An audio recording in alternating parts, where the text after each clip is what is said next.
যুক্তরাষ্ট্রের বিমান হামলা আগামী 2 বা 3 দিন অব্যাহত থাকলে পাল্টা আঘাতের নীতি বদলে পূর্ণমাত্রায় আক্রমণাত্মক অভিযানে যাওয়ার হুঁশিয়ারি দিয়েছে ইরান।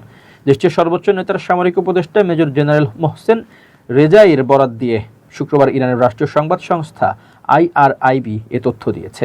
জেনারেল রেজাইর বরাতে আল জাজিরা লিখেছে, ইরানের প্রতিক্রিয়া এখন আর সমান সমান বা শুধু শত্রুর আঘাতের পাল্টা জবাব দেওয়ার মধ্যে সীমাবদ্ধ থাকবে না এবং এই পরিস্থিতিতে কোনো রাজনৈতিক সীমান্তই নিরাপদ থাকবে না। মার্কিন হামলা বন্ধ না হলে তেহরান সামরিক প্রতিরোধের পর্যায়ে পেরিয়ে আক্রমণ ও সম্পূর্ণ ধ্বংসের ধাপে প্রবেশ করবে বলে তিনি সতর্ক করেছেন। জেনারেল রেজাই বলেন, ওয়াশিংটনের যুদ্ধ আলোচনার কৌশল এখন শেষ সীমায় পৌঁছেছে এবং আগামী দিনগুলোতে ইরানি হামলার তীব্রতা আরও বাড়বে।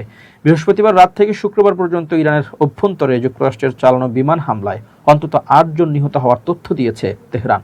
এর জবাবে বাহরাইন, কুয়েত, ওমান, কাতার, জর্ডান এবং সিরিয়ায় মার্কিন সামরিক স্থাপনাগুলো লক্ষ্য করে হামলা চালায় ইরানের বিপ্লবী গার্ড বাহিনী IRGC। এদিকে ইরানের এই পাল্টা হামলার প্রভাব পড়েছে পারস্য উপসাগরীয় দেশগুলোতে। কুয়েতের বিদ্যুৎ, পানি ও নবায়নযোগ্য জ্বালানি মন্ত্রণালয় জানিয়েছে, ইরানি হামলায় তাদের একটি বিদ্যুৎ ও পানি শোধনাগার কেন্দ্র ক্ষতিগ্রস্ত হয়েছে। বিদ্যুৎ উৎপাদন ইউনিট ক্ষতিগ্রস্ত হওয়ার পাশাপাশি সেখানে আগুন ধরে যায়, যা পরে নিয়ন্ত্রণে আনা হয়। ওই ঘটনার পর নাগরিকদের বিদ্যুৎ সাশ্রয়ী হওয়ার অনুরোধ জানিয়েছে কুয়েত কর্তৃপক্ষ। উপসাগরীয় দেশগুলোর তাদের খাবার পানির জন্য মূলত সমুদ্রের পানি শোধন প্রক্রিয়ার উপর নির্ভরশীল, যা বিশ্বব্যাপী মোট পরিশোধিত পানির প্রায় 40%। ফলে এই ধরনের গুরুত্বপূর্ণ স্থাপনায় হামলা চললে তা কয়েকদিনের মধ্যে চরম মানবিক ও অর্থনৈতিক বিপর্যয় ডেকে আনতে পারে। বৃহস্পতিবার টানা 7ম রাতের মতো ইরানের ভেতরে হামলা চালায় মার্কিন বিমান বাহিনী।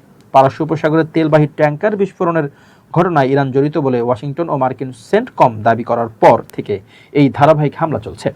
তেহরান শুরু থেকেই অভিযোগ অস্বীকার করে আসছে।